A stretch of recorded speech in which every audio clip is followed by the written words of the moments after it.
Hello all and welcome into What's the Word. There are two sources of word today, the first coming from 1 John 3:17. But whoever has the world's goods, adequate resources, and sees his brother in need, but has no compassion for him, how does the love of God dwell in them? The second source coming from Proverbs 31 verses 8 through 9. Open your mouth for the mute, for the rights of all who are unfortunate and defenseless. Open your mouth, judge righteously, and administer justice for the afflicted and needy. Hopefully the sources shed light on the topic that I want to discuss today. With everything that's gone on in the world this past week and has continued to happen for decades, I will be completely in the wrong to not lend my voice to hopefully find a solution, to hopefully help people understand what's going on right now. As many of you know, there's been another senseless act of police brutality. Another African American male losing his life at the hands of the police, the same people who are sworn to serve and protect them. This week in Minneapolis, Minnesota, George Floyd lost his life as police officer Derek Chauvin kneeled on his neck until he lost consciousness and eventually his life. While already restrained, Floyd was face down on the ground as Derek Chauvin placed his knee on Floyd's neck for 9 continuous minutes, while Floyd uttered, "I cannot breathe," and Chauvin continued to kneel on his neck as other police officers watched on.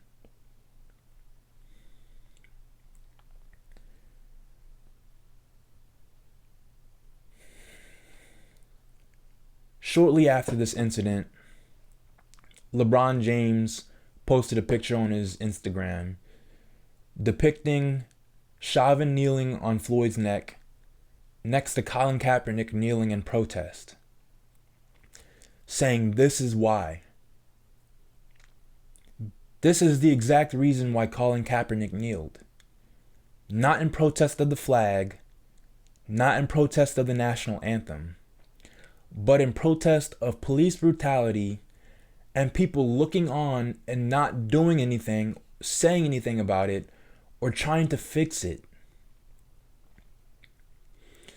This continues to happen. Another incident in 2014 that probably all of you remember.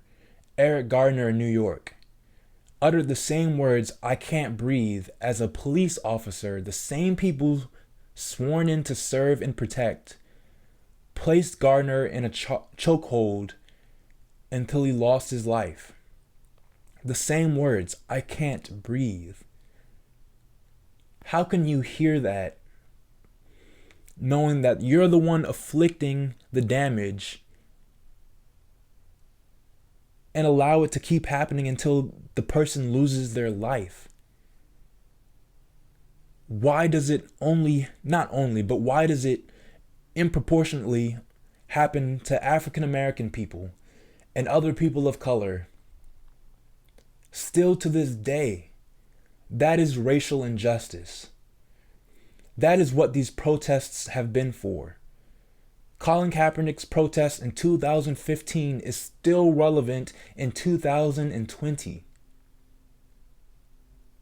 Black men and women and children losing their lives at the hands of police officers. There have been thousands of peaceful protests. Colin Kaepernick's protest was peaceful. Back in 2014, when NBA stars, started by Derrick Rose, wore the shirt "I Can't Breathe" in pregame warm-ups. These were peaceful protests. You say if we're going to protest, at least let it be peaceful. That's what's been happening for the entirety of these issues. Peaceful protests. Now what's happening, even in the world where we're faced with a pandemic, you see rioting. You saw it in Baltimore in, I believe, 2015. Correct me if I'm wrong. You saw the same thing happening. Rioting. Martin Luther King said it best. Rioting is the language of the unheard. Our peaceful protests, which you have begged us to have if we're going to protest, have gone unheard, and the same situations keep happening. It happened earlier this week. It happened back in February. You probably know the name Ahmaud Arbery by now. Off-duty police officers, we're not even going to give them that title now because they acted on their own, having nothing to do with the badge, but still having that label on them. People who are sworn in to serve and protect saw an African American male just jogging down the street, and they took it into their own hands to run this man down and senselessly murder him. We're talking about situations like that. We're talking about situations like Breonna Taylor, police officers coming into her home and killing her. We're talking about George Floyd, who many have described as a very peaceful person. All he did was allegedly forge checks, but that's not the issue. The issue is police officers killing a man while already restrained, while already compliant, face down on the ground with a knee to his neck, screaming, "I can't breathe." These same racial injustices keep happening. They happen in the world, and they happen in the world of sports. One example I want to bring up of this is the new proposal of the Rooney Rule. I'm all in favor for it. Sorry, not the new proposal. I'm all in favor for the Rooney Rule. Organizations should be required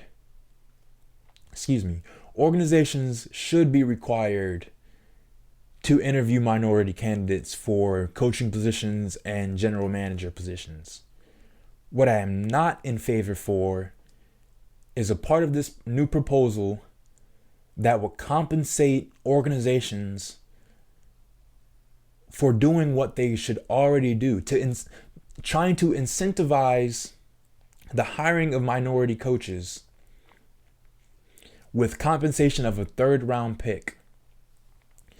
So what would happen is, if a team were to hire a minority coach, they'd receive a boost in the third round of 6 selections.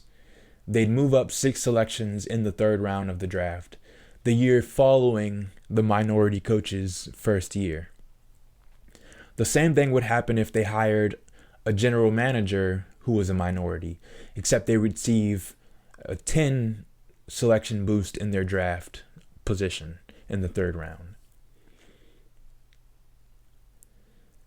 Now, sure, you're trying to solve what's obviously a discrepancy, obviously an injustice, but you shouldn't have to incentivize organizations to do what's right, what's clearly right.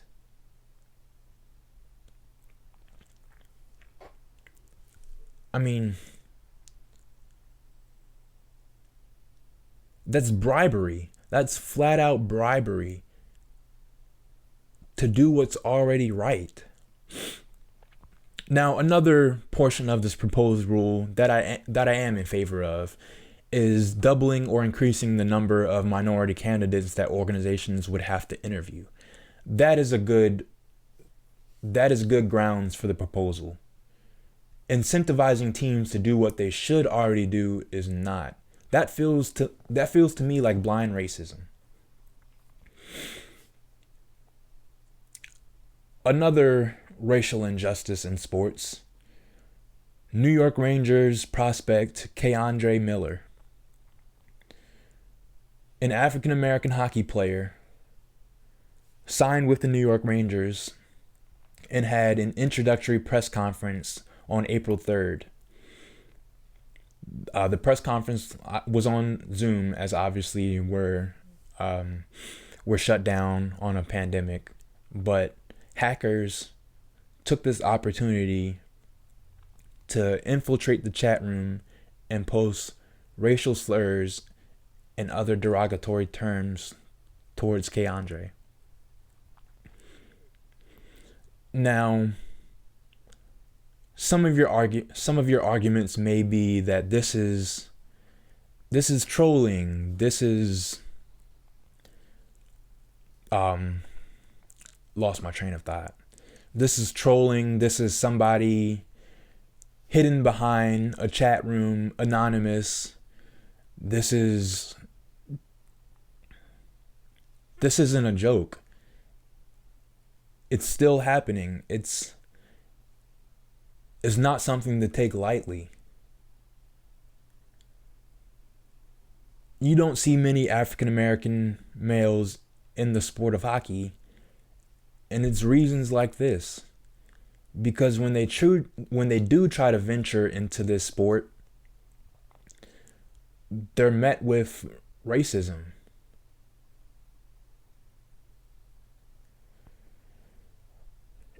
It's sickening. It's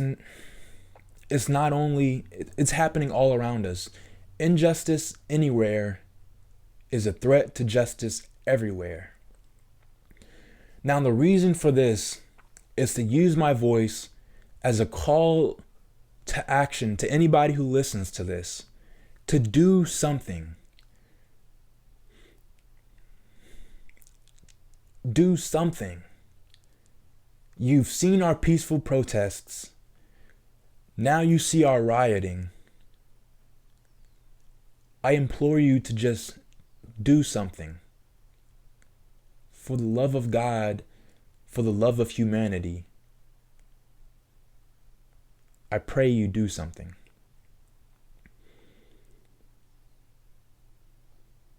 I want to leave it there, and hopefully these words resonate with somebody who will turn around and do something. Thank you for tuning in to What's the Word. I hope I made you uncomfortable. God bless.